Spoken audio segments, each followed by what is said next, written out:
Hello and welcome to Metal Vice, a podcast where we talk about all things music. Well, the things we care about. That's right, which is mainly metal music and live music. I'm your host, Brian, joining the other host, Karen.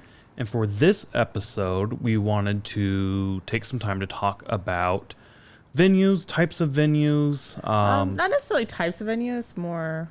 It's going to come up during the conversation. I guess, yeah. But like venue capacity and sort of seats Yeah. changing and whatnot. So just sort of our experience with that overall sort of thing, I guess. I don't know.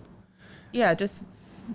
We needed a filler episode, and this was something we could think about. So who knows how good this might be. But I wouldn't even go... I wouldn't say that. It's something that we've talked about a lot, personally. And so over the last few months, we've talked about doing an episode on it just to share our thoughts and maybe drive some conversation about some venues around Chicago and some things that we feel are maybe different over the last almost 10 years now versus today. Yeah, I guess. So I guess let's dive into it then and start with the types of venues real quick. Okay. So here in Chicago, and I guess a lot of places, but Chicago we have basically all of these, I would say. But you have working from like your small shows all the way up. You have like your bar shows. Then you have sort of like small club shows, which might be like a Reggie show. That's kind of a small club, I'd say.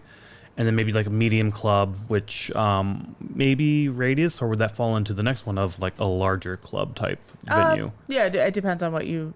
Radius might be in a larger club type venue. Okay. Where The medium Vic, would be maybe. like the Vic or Riviera. Yeah, like where you're at like maybe 1,000 people. Metro, maybe. No, Metro's at 1,000. I can't remember. We'll talk about that shortly, actually, I think.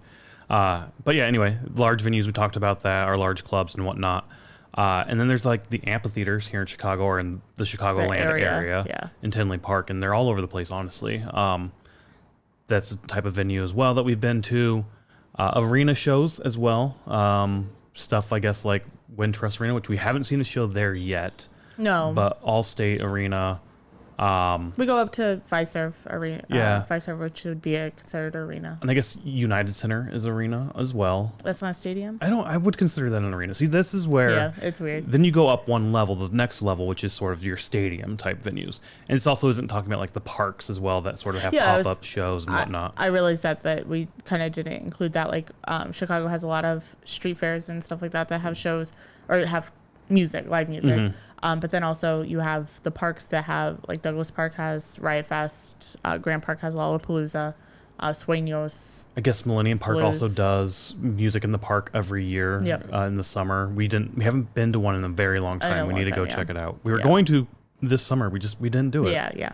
But anyways, so there's different sizes of venues for when you're buying your tickets that could impact on what... I don't want to say impact on what you're wanting to, or like the tickets you want to buy, but it could, because like if it's a stadium show, like for us, we really like being on the floor. This year, due to basically the price and selling out really fast, we've had a lot of stadium shows where we're in seats. Yeah, we've had some like that. Pricing as well, just budgeting for what what else you want to do, and also I think the price for the venue size will dictate as well how much it costs. Like the smaller the venue, typically the smaller the price or the cheaper the price. Yeah. Not necessarily always the case, but... And some people don't like to stand for an entire show, so they're probably not going to a bar show or a small club show that doesn't have seats, where, then you move up to like the Vic area where they do have some seats, so you could buy a ticket that's seated or you could be on the floor. So the type of venue could impact the tickets you buy. Exactly. Yep. Also the band as well. Like some bands aren't going to play small shows because they sell it out too much. And also like some bands will attempt to sell, or not necessarily bands, but some shows will attempt to be at a larger venue. Like let's think of Aragon Ballroom, and depending on how many tickets they sell, they may move that venue from Aragon to House of Blues. This is what happened to us. Yep. And sort of one of the reasons we wanted to talk about this particular subject of like, mostly it started around capacity of venues and it's sort of blown up into this larger topic. But venues can change as well, especially here in Chicago when you have multiple like different size venues for different size crowds and whatnot. Right. And kind of the same people owning or like managing Live Nation those. owning everything kind of helps them do that, like where they can shuffle things around. But also with Riviera and Vic and stuff like that, like the same production company owns those, so then they can move. Yeah, the same management company, landlords, or whoever owns those venues. All it's like BAM Productions. I don't Jam know. Production. I haven't looked that up in many years. Yeah, I used to know it, but yeah. But that also kind of gets to sort of the next little bit of a topic, which was sort of venue modularity. And not necessarily modularity within a single venue, but the ability for, like Live Nation, for instance, since they own everything, they have the ability to move things around based on how many tickets they sold.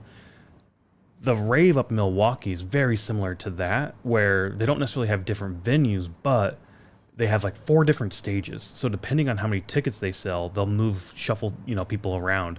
And we did like that tour with, I think, Zetro or something. Yeah, so we did before Milwaukee Metal Fest 2024. They offered tours, which we were one of, or there's 3 people total, you, me, and another guy who did the tour. And then Zetro was our you're supposed to get like a musician to tour with you. Get our artists to tour with us. Yeah. So that was who we got, which was really cool. I mean, I don't know how many of those they sold. They didn't do it in 2025, and I was like, I don't know if we would have done it again, just because we've already done it. But that was a blast. I do hope they bring it back. It was a lot of fun getting to tour the venue, getting some stories, and even just like listening to Zetro and hearing his stories as well. Like, it was a blast to do. So I do hope they do that. But I think the point I was trying to say is like, he was telling us, like, we play Milwaukee and they just tell us we're playing the rave. And it's like, we don't know what room or what stage we're playing. We just know we're playing the rave, and we'll find out the day of, depending on how many tickets are sold. And there's a lot of times we talk about that where it's like, oh, I bet that show's going to be in the ballroom. It's like, no, there's no way that's going to be in the ballroom. There's no way they sell that many tickets. And then we get there and sure enough, it's in the ballroom. Or we've never seen a show on the bar stage outside of Milwaukee Metal Fest and Summer Slaughter. Right. Not like an actual show. Because, well, we walked through Horticulture, but we walked really by Horticulture. Because they were playing when we were there to see like Memphis Mayfire. I think so. In the basement. Yep. And then Horticulture was on the bar stage, and we really badly wanted to go, but we were like, well, we haven't. A lot of people did. They left and went up there before they shut down the stairs. But for us, we were like, we didn't buy tickets to that show, so we're not going to go crash that show. Where we could have probably went to the box office and got tickets and just honestly paid the $12 or $15, $20 or whatever it was. Yeah, I think they were $12. Oh, were they? Yeah, they were very, very cheap. So that's where I'm like, we could have. We should have just done that. See 2 shows in one night. We should have. That would have been a whole different conversation then. But so we technically haven't seen a bar show, but on that tour, and maybe you're gonna say this, but on that tour, Gabby, who is the production, I can't remember what she does at the rave, but she does a lot of like working with the bands to like get their green rooms ready, get their dressing rooms ready. Travel for Milwaukee Metal Fest. She was doing a lot of like the travel coordination, getting people to and from the airport to the hotels and everything. So she does a lot of behind the scenes sort of front office type stuff. So, but she was our tour guide while she was also booking flights and stuff like Rearranging, that as well. So that was interesting, but we forgave her. We weren't like, oh no, like this is way more important than telling us about this venue. Like, it's fine. But anyways, she did say that, like they don't always announce where the show is going to be so that they can move it as needed or have staffing as needed and that sort of thing. And also it does allow them to hold 2 shows a night. We've been there where they've done that too. As we just talked about with that Horticulture, they had 2 shows based on, where they're at.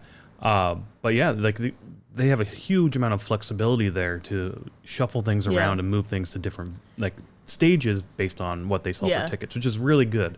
And there's other venues as well, like at Bottom Lounge here in the city. I've never experienced this until we went to While She Sleeps, I think it was. Vended played for them and somebody else earlier this year. Barry Tomorrow, And at Bottom Lounge, it's just a big open room with some pillars holding up the ceiling and whatnot. Like a square room. Yeah. And I've never been there until this night where they had half of the floor shut down with like a curtain. And they had like the ropes blocked off, which is how the bands would get in and off the stage and backstage and whatnot. But they had it blocked off because they didn't sell as many tickets to fill the room. So that way the room starts to feel a little smaller. Yeah. And more intimate. Yeah. Which is, again, a great thing. It would feel very weird playing a big room with like 20 people. Like, but if you can make that room feel much, maybe, you know what I mean? Yeah, no, there's probably less than 100 people there that night. Right. But if you don't have that curtain there, it feels a lot more empty. So being able to sort of rearrange your space to make it feel fuller. And it forces people to be in front of the stage instead of being along that wall or in the back or whatever. Further back, exactly. Yeah. So I'm a big fan of that. And I don't know, venues that have that ability to do that, I think it's great. I don't think too many do, or at least too many don't utilize that from what I see. Yeah, like it's interesting because there's a Whitechapel show in Orlando, House of Blues at Downtown Disney. Okay. And I've seen the post now that was like, we were sold out, but there's more capacity. Oh, I didn't see that. I didn't know that. Oh, sorry. I thought I told you about this or whatever. And it went into this conversation about like how do you just open up capacity sort of thing at a venue. And it's like, we have been to Orlando House of Blues, but we had dinner there in 2009. Yeah, so we haven't seen like the stage aspect. We haven't seen that before. So it would be, it's on the list of a place that we want to go. But with that being said, I'm like, in my mind, I'm thinking House of Blues here in Chicago. Okay. And I'm like, how do you open up capacity? Like, where are you just finding this capacity to sell more tickets? And it's making me feel like that would not be an enjoyable show for me to go to. Yeah, maybe. And maybe it's just like, because it's House of Blues, you already have it in the back of your head like it sucks. Like you're already you already have a negative connotation towards House of Blues, and just any House of Blues in general now is like, they suck. I've never been to more than just this one. No, that's what I'm saying though. But that's what I'm saying. Like, it's because they said that. It's like, how do you find more capacity? Maybe there's another balcony or something like that. Yeah, something like that. However, with that also being said, I believe that they sell balcony tickets at this House of Blues sometimes, and people go down to the floor. So, I don't know if they do it anymore. I remember before COVID, probably, I don't know when it was. It was before COVID. It was cold outside. I walked over there because I worked downtown at the time. So I walked over to House of Blues to get tickets for Zach Sabbath. It was Black Label Society. It was Black Label Society. So with Zach Wild, yeah. Similar yet different. You were kind of in there. Yeah. Anywho, walked over there to get tickets. I wasn't expecting it to be sold out, and like, oh, sorry, the floor's sold out. We have balcony left. And I was like, oh shit, no. And there's no way I can get on the floor if I'm in the balcony. And she's like, no, you can't. You get a balcony ticket. You have a balcony. And I can't remember if she said this. Maybe I'm just making this up. But the box office person said, but sometimes you can get down there. Security will let you through. And I may have thought she said something like, you can slip them $20 and you can sneak on in if you want. Anywho, I wanted to be on the floor. I didn't want to be in the balcony. So I said, no, fuck it. I'll see him again some other day. So yeah, I kind of have that memory that they used to sell balcony and you had to stay in the balcony. I don't know if they do that anymore. I don't know how they would enforce that, though, when you have to walk through the floor to get to the balcony. I could see enforcing not letting people go up to the balcony. Unless you take the elevator up, like you have to take the elevator for that. Other staircases maybe somewhere. I don't know. But yeah, that was a question I had to at the time. I was like, well, how do you enforce this unless you have somebody right there at the top of the stairs checking tickets as well? But yeah, I don't know. This is a good segue then into the final part of our episode. This is going to be a short episode. We're only fucking 14 minutes. And anywho, but that's probably a good segue into the main point of the topic, or the original point of this topic. Where the conversation started. Our conversation started. Right, where how this episode came about, or like how it started, which is venue capacity. And so it's kind of fun for me anyway, going to a venue and trying to track down the maximum capacity. And I don't know if every state has to have, I'm assuming every state has a law where you have to have capacity listed somewhere. Somewhere, probably. I notice it whenever at like restaurants and whatnot. Chicago, it's more prominent than, like, I don't remember seeing these things in Iowa. Oh, I do. Oh, you do? Mainly at restaurants, though. Okay. Restaurants and bars, but not necessarily venues, right? Yeah. I mean, really the only venue we'd go to is like the Valair or the, what's it called now? Casey's Arena. Hy-Vee, the toilet bowl. Yeah. Wells Fargo Arena. Wells Fargo. It used to be Wells Fargo, right? Yeah, and that was Hy-Vee, and now it's Casey's. So here in Chicago, though, I did look this up. There's some kind of law somewhere that says like you have to like get it approved, and it has to be displayed like by the entrance or somewhere well lit. Typically, it's like behind a bar or something. Yeah. So it can't be like behind the stage, like or something like that. Yeah. And you also have like your other permits that are there. So if you go to a restaurant, you'll have like your food inspection permits and all that kind of shit as well. So I think it's kind of fun to like track it down, try to find out where it's at, especially the smaller bar stages. Yeah. Like we've done Beat Kitchen. I was gonna say Beat Kitchen and Subterranean. Like I can picture the one for Subterranean in my mind. And it's just kind of fun because I would look at those spaces and be like, oh, I don't know, this probably holds like 500 people, and then you go look at that and it's like 200 at max or something like that, right? Like it's what's much Beat smaller. Kitchen, like 147 or something? And sometimes it's so weird. It's like, how do you get to the? It has to be by square footage or something. Like, there's some kind of metric they probably use to figure out how many people you can have in there. There's probably for like fire code for like getting in and out, like the number of exits you have and where those are located might also impact how many people you can have in there.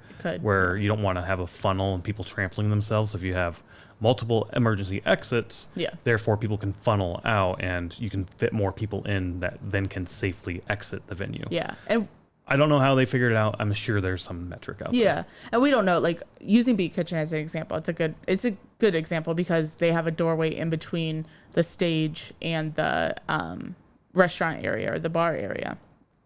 Yes. So I don't know if that capacity of, again, it might not be 147, but I know it's a weird number like that. It doesn't end at like 120, 150, Yeah, like it has like a weird number. I don't know if that includes only that little room where the stage is or if it includes the entire bar and everything. It's probably just that little stage area, and then the bar itself has its own capacity. Yeah. So I wonder when they sell tickets if they can sell, like, say, 190 something because the bar is there too. Yeah, I don't know. I think we've been in there once where they're like, if you don't have a ticket, they're basically not selling food then. The bar is basically shut, is what I think I've seen some places do as well. It's just like, all right, well, you can't get into the bar if it's going to have a show that night type of thing. Reggie's does that for like that main bar area. If they have a ticketed event in that main room, you have to buy a ticket to get there. Otherwise, they got their bar on the roof deck that you have to go to. So I would assume each one of those spaces then, and I don't know, they've probably got their own system in place to figure that out. But yeah, that's one way, especially here in Chicago, how you can find out about venues. I don't know about larger venues like United Center or Soldier Field, what that would be. Yeah, like where you find, I'm sure that they have to have it somewhere. Yeah, the next option for me then would be going to the website, and I've got the House of Blues website pulled up because this is the venue that sort of spurred on this conversation for us, and we're just sort of expanding it out to other places. But if you go to House of Blues, they do have all of it listed, and we'll put a screenshot up and we'll put the link in the description as well. Yeah, so I want to kind of go back to where this kind of all started with this whole conversation. Yeah, go ahead. If that's okay. So House of Blues used to be probably my favorite venue ever, before going to a lot of other venues in Chicago. We would go to House of Blues a lot, and it, like, even if there was a lot of people there, it never felt like claustrophobic or like where you couldn't move or where, like, there's been a lot of times that we've been there where, like, you can't even get on the floor. It's so packed. Where now there is, but back then, like, we never really had that feeling, and like we would go, or like we would always stand on the same stage left, like in the same spot, and it would, like, you would have enough room to like move around and stuff like that. Post COVID, it was not like that at all. People were showing up on time. It was very packed. Like you would get where you couldn't move in or out. Like we've been to shows where you can't even put your arms up because it's so packed. Yeah, the concert going experience definitely changed post-COVID, and I think it was true not just at this venue but all venues where people definitely showed up on time, right? And shows were sold out. I don't remember if the shows pre-COVID were ever listed as sold out or not. Yeah, that's one thing I can't remember. Yeah, but post-COVID, definitely a lot more shows are considered sold out. Yeah, so using House of Blues as the example, we thought that it was just that post-COVID of like everybody wants to get out, everybody wants to go see shows again, just that whole conversation. I know we've said it multiple times on the podcast. However, it kind of spurred something in my mind where I was like, well, I wonder what the capacity is for the venue, and has it increased? Has it, why does it feel different? And at the time of the conversation, we thought that Live Nation took over House of Blues post-COVID, or like during the COVID times. Yeah. However, you found that it was like 2009, 2011 or something? 2006. Yeah. So I did some research and I found out, I thought the same thing. And I found out it was like in 2006, actually, that they ended up buying all of the House of Blues. Yeah. But for some reason, I did also think that it was like that COVID era where, you know, everybody was closing down and House of Blues, Live Nation is out there just buying up venues. Yeah. And like, it was post-COVID that I remember seeing, like, they used to have Live Nation on like the stairs, and like all the employees would be wearing Live Nation shirts and stuff like that. Like, just seeing it more. And maybe that's where I thought that it happened during COVID. And instead it was just like Live Nation's like, oh, we need to put our name all over all this stuff, which it's kind of shitty when people don't really like Live Nation, but whatever. So anyways, so my whole thought, how this conversation kind of came about was I thought, or in my mind, I thought that what was happening is Live Nation took over post-COVID, and they were like, well, there's capacity in these hallways. There's capacity on the stairs. There's capacity behind the bar, like all this area. Let's sell tickets. Let's make as much money as we possibly can. And maybe that was part of it. Maybe it was, you know, like, let's sell this place to whatever the fire code capacity is and not to a comfortable level for seeing a show. Yeah, it's interesting for sure. But yeah, so you can like go to the House of Blues website and they have all the rooms listed and the capacity there. And this is where it gets a little confusing because I don't know what all these rooms are, but like they have the entire venue can hold 1,800 people. The music hall can have 1,000 people. And they also have the floor plans in here as well. So you can like view the floor plans, which is kind of cool to see how it's all set up and whatnot. But if you do end up just like Googling House of Blues concert capacity, it does say 1,800 as well. So again, I don't understand where all these numbers are necessarily coming from, what this particular event is, from like what's on their website. So it is a little confusing, but according to like the Google machine, just typing in House of Blues concert capacity, it's 1,800 with 500 seated guests as well. So 2,300 total for that venue, according to the Google search again. What seated guests means, I don't know. If that means, so at House of Blues here in Chicago, you have these little boxes as well, sort of like what would they call them? Like box seats, theater boxes, yeah. And you can get seats there. They have seats around the perimeter of the floor. They have seats up back by the bar area. These are like your VIP seats that you can purchase for an additional fee as well to get on there or to get to those seats. The thing is, though, I think the people who can buy these seats also then end up going onto the floor as well. So kind of like what we talked about earlier. Yeah, and so it's like first come, first serve. I get it from the floor perspective. Like if you want to be on the floor, you got to get there early, get your spot, and hang out. And if you don't want to fight your way back through, you got to stay in your spot. Otherwise, if you leave, you have to fight your way through. And us, we don't like that. We don't like to fight our way through and whatnot. So it does feel like it's been a lot more cramped in that venue for sure. And I don't know, the layout of the venue itself, I hate that layout so much where you have to like walk down on the floor. If you're not on the floor and you're back around like the perimeter of the floor, you have an obstructed view. The sound is horrible. You're watching from a TV screen if you can see that at all, either like even that. So yeah, that was really, I don't know. We fucking hate that experience now at House of Blues. And while looking for this, I just looked up like Chicago venue capacity, and I found this website, and I'll put this link in the description as well, by like Tom Question. I don't know who the fuck this is, but yeah, I found this little article, and he just breaks down every venue in Chicago that he could think of. I don't think Subterranean is on there, 400 people. But 400, I think we realized, is the top floor and the bottom floor. Yeah. Beat Kitchen, 300 people. But he also has House of Blues on here, which Beat Kitchen's not right because it's like 100. That room is like 140 something. I think it's more than that. I can't remember. It's been so long since we've been in there. I thought it was more than that. Okay. Anywho, anyways, House of Blues he has listed at 1,300. This was published back in August of 2017, so it's almost 10 years older now, I guess, or 8 years. But yeah, it was just a weird thing to see that in 2017. Whatever metric he had figured out, the capacity was 1,300. Yeah, that's where the whole conversation like not the whole conversation, but I remember seeing that, and then that's where my mind was like, oh, Live Nation took over and was like, let's just sell the hallway space. Let's sell the space behind the bar. Let's sell this, like the merch space. Like, let's sell every single spot that we could possibly sell to get that extra ticket, like the extra tickets or whatever. Yeah, and we even like see that now with Aragon as well, where it feels like Aragon is getting oversold almost as well. Yeah. These venues just feel like they're getting oversold from our perspective. And is that a Live Nation thing? Again, we hate Live Nation, so a part of us is like, yes, of course it's a Live Nation thing. They want to make as much money as they can, and they're going to sell every single fucking inch they can, regardless of safety and all of that. Not necessarily saying like I felt unsafe at these venues. I've never had a moment of like, like feeling like. Yeah, it's just the concert. Yeah, it's just the concert experience is not enjoyable like it used to be at these same venues.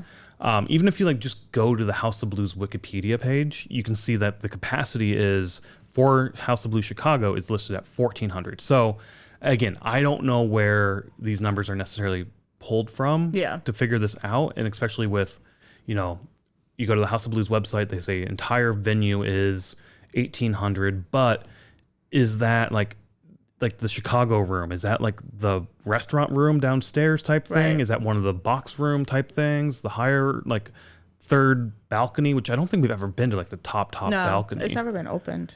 I don't know. It's weird. The music hall though is what I was sort of referencing, where it's 1,000 people for a reception. I assume it'd be roughly the same for music, but maybe not. I don't know. Again, it's a little funky on how these numbers are sort of pulled from. When I read that, like to me, a reception, you want the mingle space, and you want you might have some tall tables and stuff like that. It's not like a seated event, but you want I think of like a wedding reception where you want like people to be able to move around and stuff like that and not have it shoulder to shoulder where you can't like move sort of thing. Yeah. So.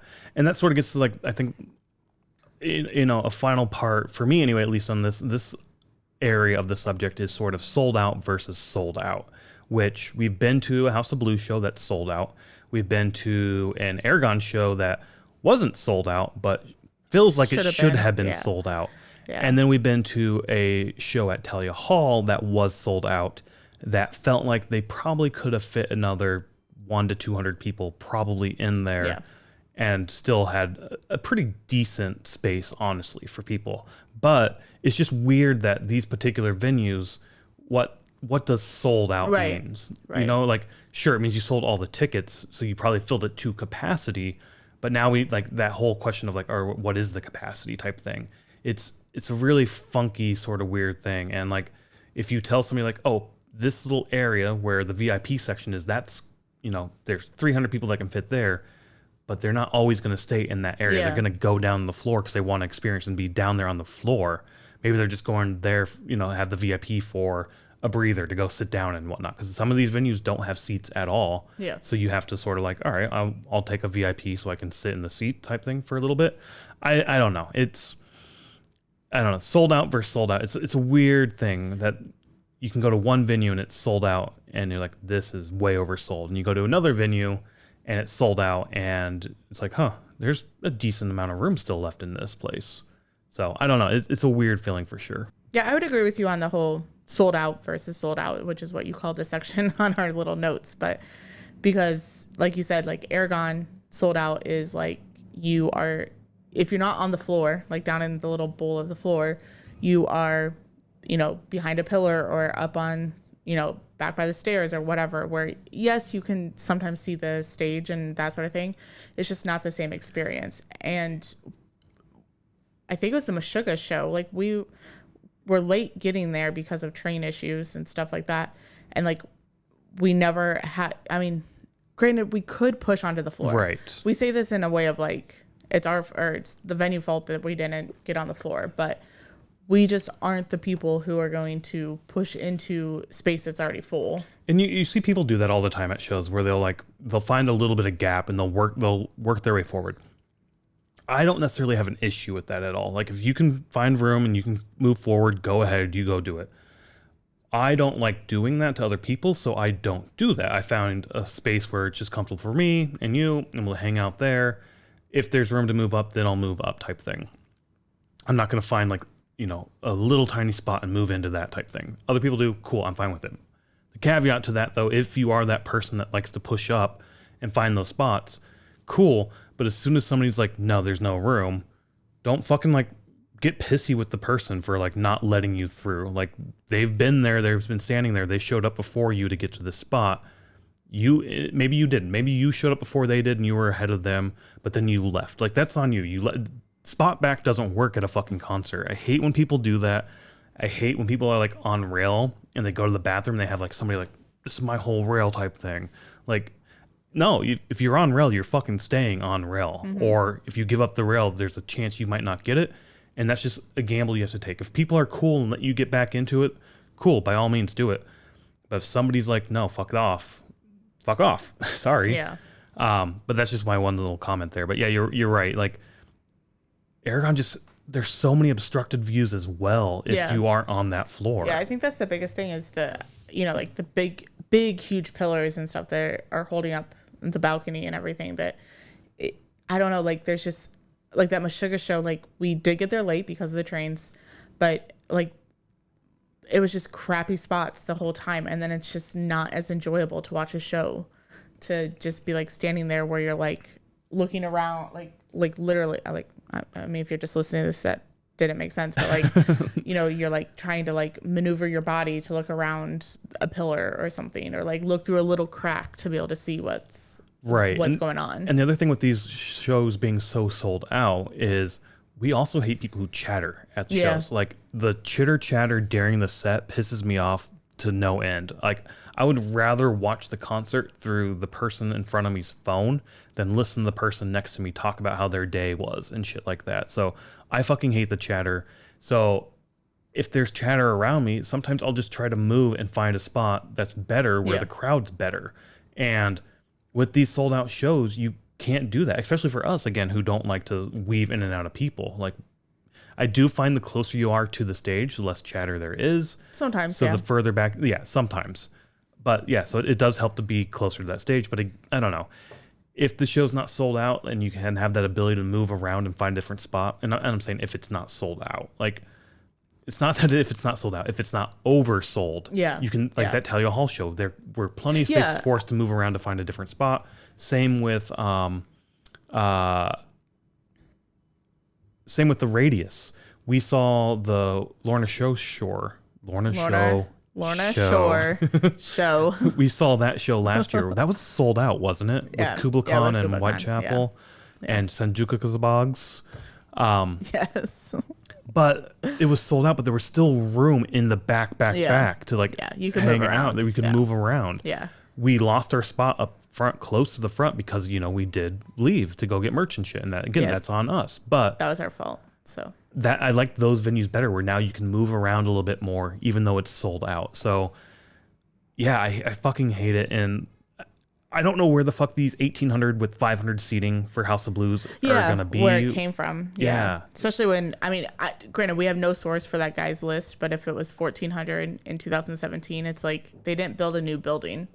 Right. So where did this come from? Where did these come from? Yeah. All right, one last thing before we wrap up, just talking briefly about seat changes. Maybe going back to that modularity concept just a little bit. Yeah.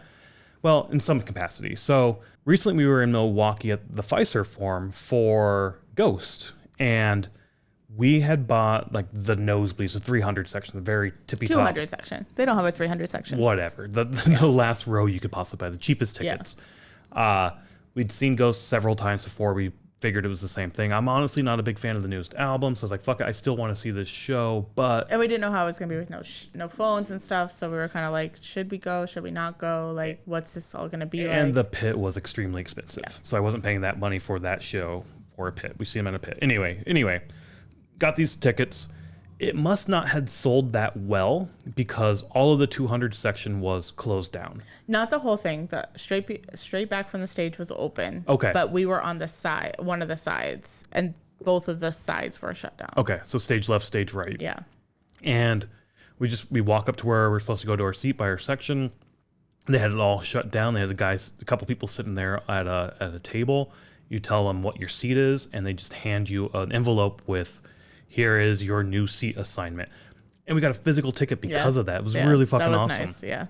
So made our way down to the 100 section. The guys behind us, they paid full price for theirs, so they were a little pissy. Not pissy. No, but no, we had a joking kind of way. We had a joke about it, yeah.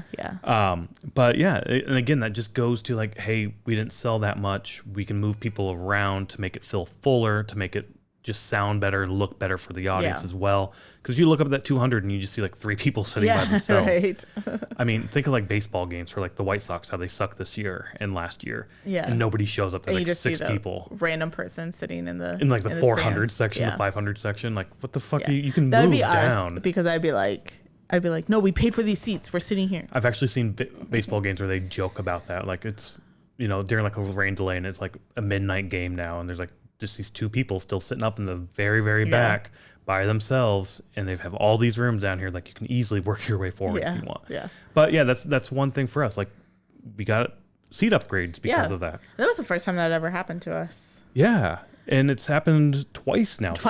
Yeah. Even one more since we made this little list. Yeah, and the other time it's just sort of like, again, we're sitting up in like the nosebleed sections and whatnot. One was Billy Idol, one was 9 Inch Nails. Yep. The 300s, We're just sort of sitting back there in the last section that they have and whatnot.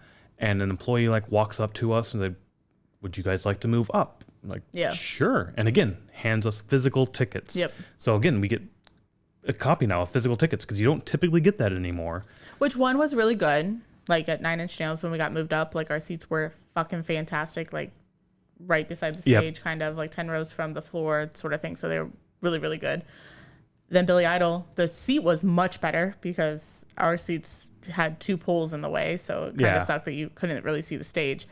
But the people around us weren't the best. No. So that's where you kind of have like granted, even where our original seats were, the people could have been not the best. Right. So it's all just a gamble of where you're sitting, but also like if it is completely horrible and shitty and you don't enjoy it, you can move. For those experiences, you can at least move back to your original seats. Yeah. Right? Because you still have that on your phone. Yeah. I do remember when we got our ghost tickets, we were working our way down to our seats, and there was one guy who was he sounded very pissed off. Yeah. He's like, well, I don't know where I'm going because I don't, like, they changed my seat on me. Yeah. And I'm not a fan of change, so maybe he's somebody who's not a fan of change. That's what I thought is like in his mind, maybe it took a lot for him to get there. And he was like, okay, I know where I'm sitting. I know the section. Maybe he looked up the seat map and he's like, I know exactly what I'm doing. And then just the split second of change, just makes you. And if you want aisle seats and you're now not moved, like you're moved out of an aisle seat, like for Billy Idol, we basically had aisle seats, I think. Yeah, we had aisle seats in the bleachers. Yeah. And then we got moved to the center of So if you're uncomfortable with that, I can understand that as well. I just remember him being very pissed off. Yeah. So it's just another thing around like seating capacity I wanted to quickly touch on with these seat changes. Yeah. We also were speculating, especially around the 9 Inch Nails one, for instance, not necessarily Ghost, but for 9 Inch Nails for sure, I thought that show was sold out. How do you have tickets to move us around if it's sold out? Yeah.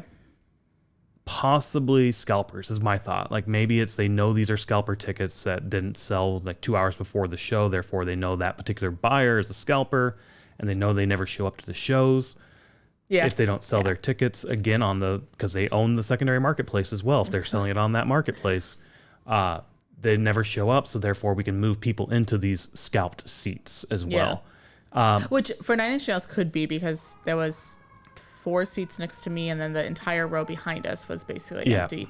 So it almost does kind of seem like, a scalper bought those seats or something and they were just open. I don't know.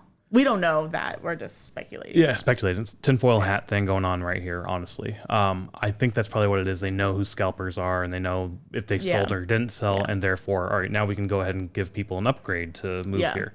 With Billy Idol, the more I think about it now, it could have been due to our obstructed view as to why we got the upgrade. Yeah, because it was weird that she came straight to me. There was a lot of people, and she came straight to me and was like, you were sitting there by yourself, though. But she had 2 tickets for me, though. So it wasn't like she was just going to hand me 1 ticket. Yeah. So I don't know. It was interesting. It was interesting. Yeah, because in my mind, I'm like, there's so many people around here. Why are you asking me and not everybody else in this row? I don't know. Interesting. I'm glad that we got a better view, though, because but we talked about it. If we didn't get upgraded for Billy Idol, we would have moved. Wandered around or something, Yeah, like either to the back or something like that to get away from those poles because it wasn't sold. I kept looking around all night and it wasn't sold. Oh, really? So. I thought I looked around and I thought it was pretty full back there. No, there was a lot of. Were there? Okay. Yeah, there was. They did have the lawn closed. My hope was that we could move to the lawn, but whatever. Yeah. Anywho, different conversation. It is, yeah. I guess, well, not really. We did go to Five Finger and I think Megadeth out in Tinley Park. The Who played as well a couple years ago. Yep, and we sat in the lawn. And we had seats for that. We didn't like our seats. So then we went back and moved to the lawn. Yes. I was like, no, we sat in the lawn, but I forgot we had seats there. And I was like, I don't like this. And then we went and sat. Yeah. So some of these venues, like the amphitheaters, we don't like the amphitheaters, but it is kind of cool for that to like, you could have moved over to the lawn type thing. Yeah. I don't know. Any thoughts for you on any of these other things before we close out? No, I think we've covered everything. I'm glad that we got this conversation out. Maybe it'll drive some more conversation about other venues in other towns even that we haven't been to or whatever. But it does kind of make us nervous when we see a show is sold out at certain venues because we know it's going to be shitty. Mostly House of Blues and Aragon for me. Concord too, for me. Concord has been interesting as well. Yeah, depending on where for Concord, it all depends on where you can get is how, like, but I guess that's the same with House of Blues. Like, it depends on where you can get to, and then you're not moving then, basically, for the night. For us, because we're not, we've discussed that already. And it's gotten to the point that we hate House of Blues so much that if a band announces at House of Blues, I think I'm done. We're like, fuck it, we're not going to go. Yeah. The shitty one that, we came as Romans was supposed to be at Aragon and got moved. Yes. Like, Aragon would have been better, but I get it. Like, if you can't sell out House of Blues, what does this dude have for Aragon for its capacity? Just looking real quick. Aragon, 4,500. Yep. Down to House of Blues on his list of 1,300. Yeah. So, like, that's less than half. But even if it's 4,500 for Aragon now and it was 1,800, Aragon would have been empty to have that. Yes, 100%. Show there. Yeah. I did just see, though, on Riviera's Instagram today, there's a show that is being moved from Riviera to Aragon because of the high demand. Interesting. So it's the opposite of what we've experienced, because we've always experienced it as like Riviera to Vic, which is a smaller venue, or Aragon to like House of Blues or something like that. Like, it's always moved down.